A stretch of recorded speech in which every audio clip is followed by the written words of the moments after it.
Modi magic সত্যি আজ পরীক্ষার মুখে পড়েছে। সকাল থেকে যতটুকু প্রবণতা একেবারে প্রাথমিক স্তরে, তাতে কিন্তু লড়াইটা একেবারে হাড্ডাহাড্ডি, কাটে কাটাক্কার বলতে যা বোঝায়। কখনো বিজেপি এগিয়ে, কখনো রয়েছে অখিলেশের দল এগিয়ে, আর মায়াবতী একদম পেছনে ধাওয়া করছে। গোবলায় হৃদয়পুরে কার দখল চলছে আপনাদের আমরা এই মুহূর্তে দেখাচ্ছি। বিজেপি 27টাতে এগিয়ে রয়েছে, 23টাতে এগিয়ে রয়েছে জোট কংগ্রেস এবং এসপি, আর বিএসপি 15টাতে এগিয়ে রয়েছে।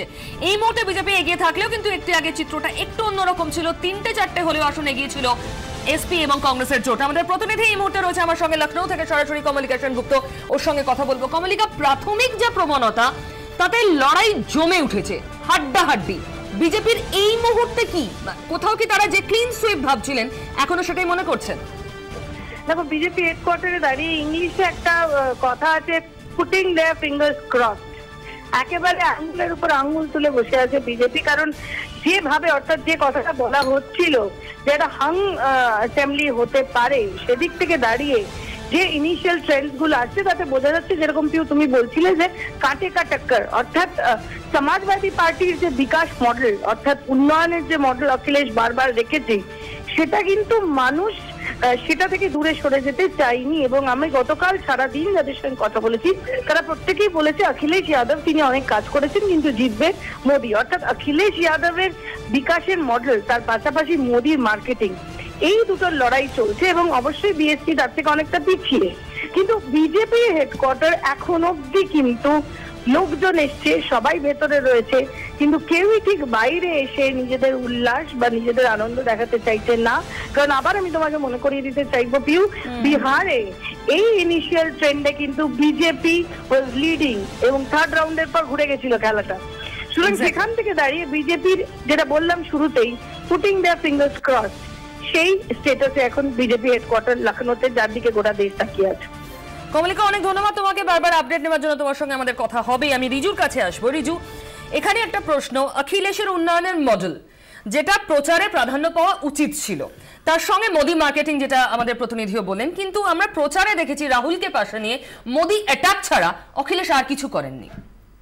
প্রথম দুটো ফেজের নির্বাচনের প্রচার যদি তুমি দেখো পিউ, প্রথম দুটো ফেজে কিন্তু উন্নয়নের কথা, এবং উত্তরপ্রদেশে অখিলেশ এর সরকার 2012 থেকে 17 অবধি কী কী করেছে, তার মধ্যে সবথেকে গুরুত্বপূর্ণ যে কাজটা, সেটা হচ্ছে দক্ষিণ উত্তরপ্রদেশের যে ইলিগাল মাইনিংসের যে কার্টেল, সেই কার্টেলটাকে বন্ধ করার জন্য সরকার যে যে স্টেপসগুলো নিয়েছিল, এগুলো নিয়ে কিন্তু হাইলাইট করা হয়েছিল। কিন্তু যে মুহূর্তে পোলারাইজেশনের প্রচারের দিকে চলে গেল তৃতীয় ফেজ থেকে, মানে ব্যক্তিগত আক্রমণ এবং রিলিজিয়াস এবং মানে কাস্টিস্ট পোলারাইজেশনের দিকে যেই চলে গেল, ন্যাচারালি মানে কাউন্টার অ্যাটাকটাও সেভাবে হবে।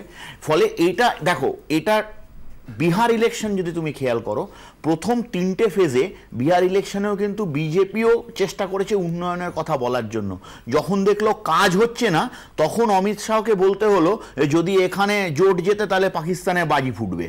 তো এই যে কনসেপ্ট, এই যে র্যাডিক্যাল সুইচিংটা, এই র্যাডিক্যাল সুইচ ওভারের জন্য ন্যাচারালি জাতপাতের রাজনীতির আখড়া, না সেটা তো অস্বীকার করার জায়গা নেই, না সেটা অস্বীকার করার জায়গা নেই। কেউ দলিতদের দখলে রাখে, কেউ মুসলিমদের, কেউ ব্রাহ্মণদের, একদম ঠিক। কিন্তু এটা মেনে নিয়েও বলতে হবে, সেই উত্তরপ্রদেশের থেকে ডিফারেন্ট কিন্তু বিহার ছিল না। বিহারেও কিন্তু কাস্টিস্ট পলিটিক্স প্রিডমিনেন্ট ছিল। মন্ডলের পর থেকে থ্রু আউট যদি পলিটিক্যাল হিস্ট্রি তুমি ট্রেস করো, তুমি দেখবে কিন্তু বিহার ওয়াজ মানে indomitable with regard to caste politics. কিন্তু সেই বিহার কিন্তু বিগত 3টে টার্ম সেই কাস্ট পলিটিক্স থেকে বেরিয়ে এসছে। মানে এইটা তো এই উত্তরপ্রদেশকে তো ক্রেডিট দেওয়া উচিত, যদি আজকে উন্নয়নের ফেভারে এবং ডেভেলপমেন্টের কোয়েশ্চেনেরই ভোট হয়। মানে এটাই তো কাম্য নয় কি? মানে আমরা রাজনৈতিক যারা বিশ্লেষক বা রাজনীতি করি যারা, তারা কি সব সময় চাইবো যে কাস্টিস্ট পলিটিক্স বা ফান্ডামেন্টালিস্ট পলিটিক্স প্রিডমিনেন্ট হোক on the question of development? Absolutely, যদি তার থেকে বেরিয়ে আসতে পারে, উত্তরপ্রদেশ নতুন ট্রেন্ড সেট করবে গোবলয়ের রাজনীতিতে। আমি বিজনের কাছে খুব সংক্ষেপে জানতে চাইবো, বিজন, এই যে কংগ্রেস এবং অখিলেশের হাত ধরে রাহুল এবং অখিলেশের মুখটা বারবার প্রজেক্টেড হওয়া, কোথাও একটা অখিলেশের যে ট্রাস্টেড ভোট ব্যাংক, সেটা ধাক্কা খেয়েছে বলে মনে হয়? না, এখানে দুরকম ভাবে ভোট হয়েছে। একটা হচ্ছে মোদি মার্কেটিং এর কথা, যেটা কমলিকা বলছিল, দারুণভাবে বলেছে এটা। আর অখিলেশ রাহুল গান্ধীর জোটটা মানুষের কাছে একটা অন্য বার্তা দিয়েছে, সেটা হচ্ছে কম বয়সীদের প্রতিনিধিত্ব করছে অখিলেশ।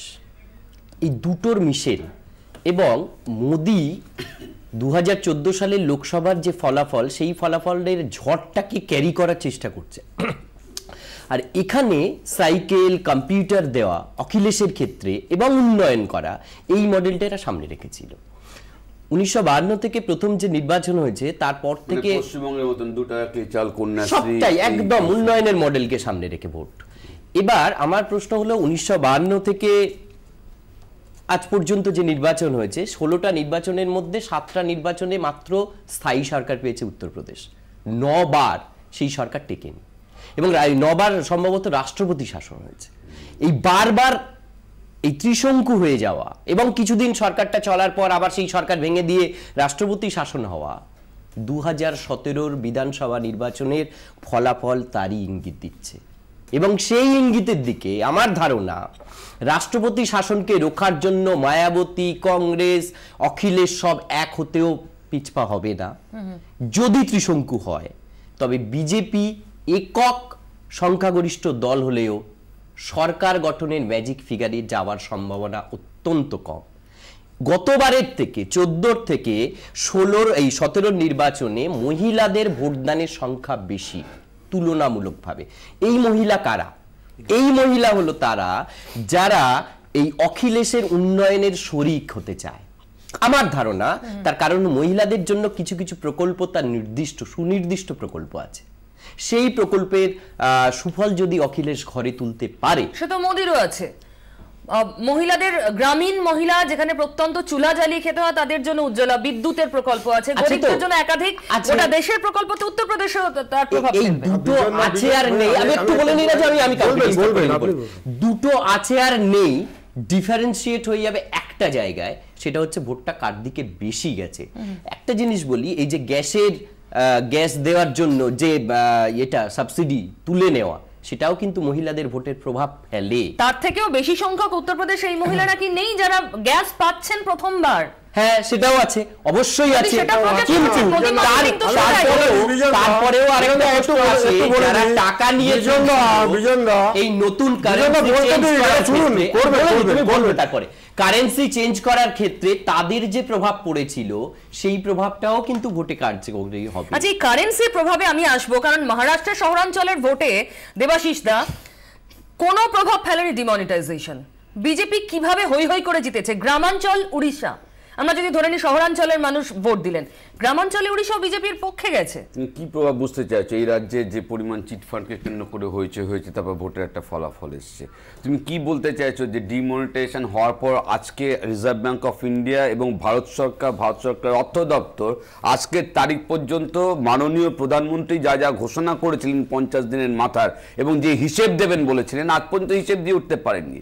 ভোট দিয়ে তুমি কি বুঝতে চাইছো যে ডিমনিটাইজেশন ঘটনা ঘটবার পর প্রভাবটা বোঝা যায়, মানুষের জীবনে তার প্রভাব কি? ভারতবর্ষের আমি আসবো এই আলোচনাতেই আসবো দেবাশিসদা, কিন্তু তার আগে একটু বলে দিই আমাদের দর্শকদের, ডিফারেন্সটা বাড়িয়ে নিয়েছে বিজেপি, এখন 40টাতে এগিয়ে রয়েছে আর 23টাতে অখিলেশ এবং রাহুলের জোট। এই মুহূর্তে বিজেপির এই ট্রেন্ড নিয়ে আমরা কথা বলবো আমাদের উত্তরপ্রদেশের প্রতিনিধির সঙ্গে। রাহুল সিনহা আমার সঙ্গে রয়েছেন। राहुल जी, आप बताइए हमें जो इनिशियल ट्रेंड है क्या लग रहा है? देखिए, अभी जो इनिशियल ट्रेंड निकल कर आ रहा है उसमें बीजेपी उत्तर प्रदेश में आगे चल रही है। उत्तराखंड में भी अभी एक रुझान निकल कर आया है जिसमें बीजेपी आगे, और अभी वेस्टर्न यूपी जो सबसे महत्वपूर्ण था और जिसमें कहा जा रहा था फर्स्ट फेज में इलेक्शंस हुए थे कि बीजेपी को नुकसान हो सकता है, रुझान जो शुरुआत तौर पर आ रहे हैं वो बीजेपी के पक्ष में आ रहे हैं, और डिफरेंसेस अभी रुझान को देखने को मिल रहे हैं बीजेपी और एसपी के बीच में लगभग आधी सीटों के हैं। लेकिन ये शुरुआती रुझान है और मुझे लगता है आधे घंटे के बाद जो तस्वीर साफ होगी तभी कुछ कहा जा सकता है। लेकिन एग्जिट पोल को लेकर के जो तस्वीरें रखी गई थी वो कम से कम शुरुआती रुझान तो उसके पक्ष में है, उसको प्रूव करते नजर आ रहे हैं। लेकिन फिर कहेंगे बहुत जल्दबाजी होगा अभी रुझानों पर कुछ राय बनाना या ये कहना कि ये फाइनल है। জি বিলকুল, শুক্রিয়া। ফিলহাল আমাদের প্রতিনিধি আমাদের বললেন যে ট্রেন্ড বুথপ্রত সমীক্ষাগুলো দেখিয়েছিল সেদিকেই এই মুহূর্তে রেজাল্ট এগোচ্ছে। একেবারে ইনিশিয়াল স্টেজে আমরা আপনাদের দেখিয়েছিলাম হাড্ডাহাড্ডি লড়াই, 1-2 তফাৎ ছিল, কিন্তু এখন তফাৎটা অনেকটা বেড়ে গিয়েছে, অনেকটাই, প্রায় দ্বিগুণের বেশি একটা মেজরিটি নিয়ে এই মুহূর্তে এগিয়ে রয়েছে বিজেপি।